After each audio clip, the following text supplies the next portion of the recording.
Hey, man, I think you were talking about something here, which was a topic we were discussing yesterday. And when we see Steve Vai, he not only toured in Brazil, but everywhere. And people go there and play with him, right? You often see people wanting to play, taking an opportunity like this. People kind of want to show everything they know, right? And there's sometimes that issue of even feeling the moment as a competition, a somewhat egocentric thing, right? And we were talking a bit. I think we could talk a little about this issue, right, man? About competition in music, about ego. What do you think about that? Man, well, it's not cool, right? This issue of competition and all. Especially, for example, you when playing with a great guitarist, right, man?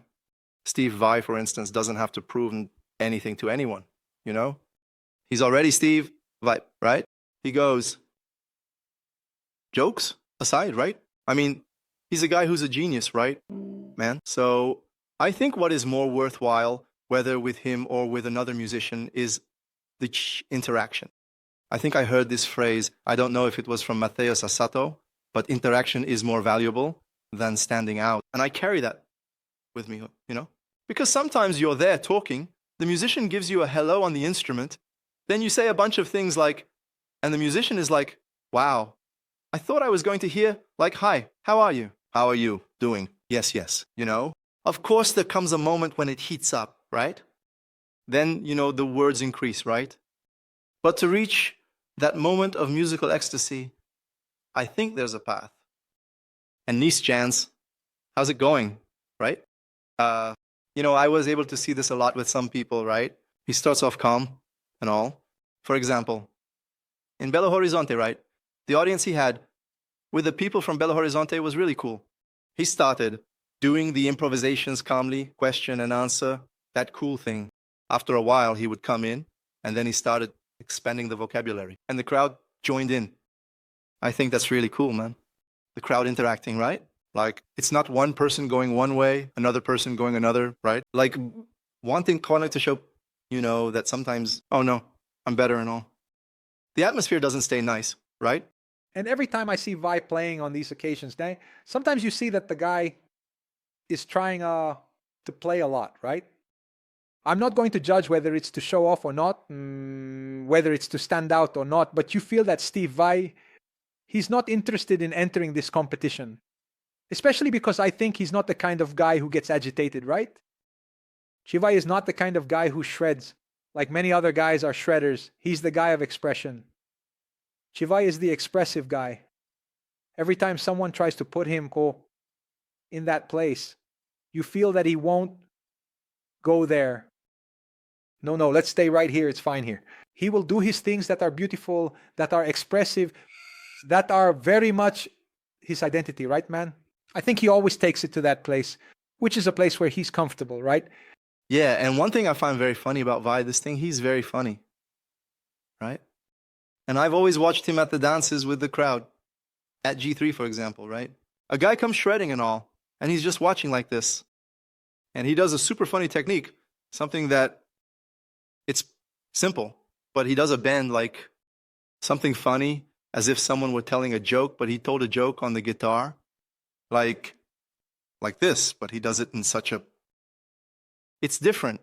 He takes simple notes, adds unique techniques, and turns it into something very big.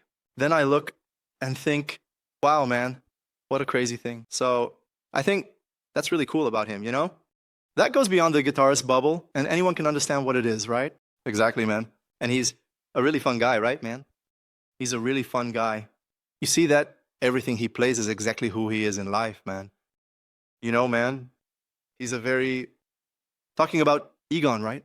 I remember the day that 20 Serien. By the way, I brought the pics, man. They're there in the backpack.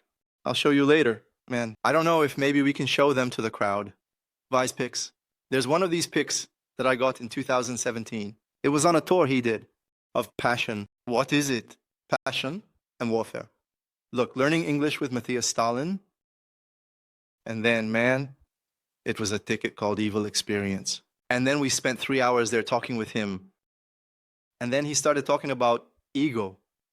about things that don't add to our lives, lots of advice.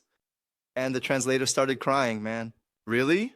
She started crying, translating for us. She began to cry. And Vi looked like this. Then he said, folks, 1 minute. He got up, hugged the translator, and started consoling her. Man, until she stopped crying, he didn't leave, man.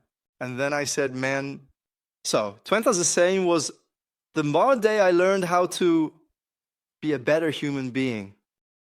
The event had already happened, right? It had already happened. It had.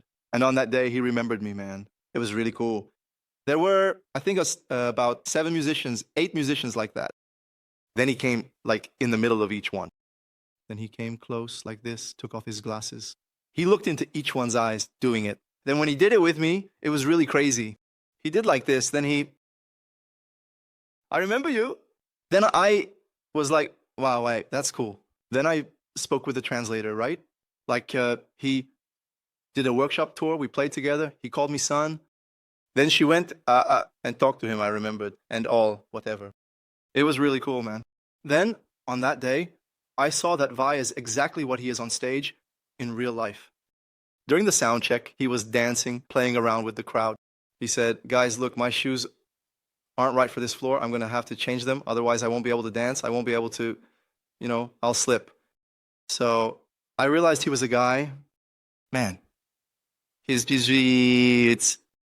put his music reflected what was truly in his heart.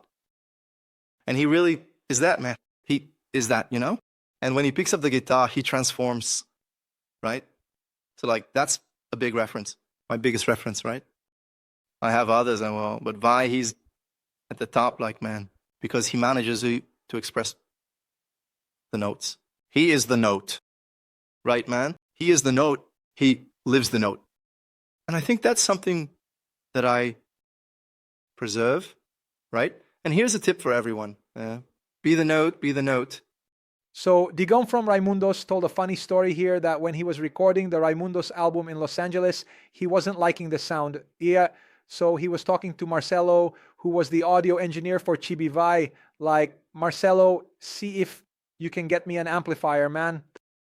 Then Marcelo said, brother, I'll get an amp from Steve Vai's studio and bring it over. Man, Steve Vai doesn't even care and stuff, something like that. I know he took Steve Vai's amp and he didn't even find out. He recorded the Raimundos album with Steve Vai's amp. Man, that's awesome. Then, years later, Raimundos went to play at Rock in Rio, and so did Steve Vai. Then Digong went up to him and said, hey, Steve, I wanted to talk to you, man. Look, I recorded with your amp. On such and such project, the album was a success and you didn't even know about it. Wow, my brother, he laughed a lot. I'll give you the amplifier. That's cool, man. That's awesome. It was in 2015 then. It was in 2015. Then he also played with a band, Living Colors. I remember that. I don't know if it was that time or if it was in 2015. I don't know. Possibly it was around that time. Yeah, man. But it's a cool story, right? Really cool, man. Really cool, dude.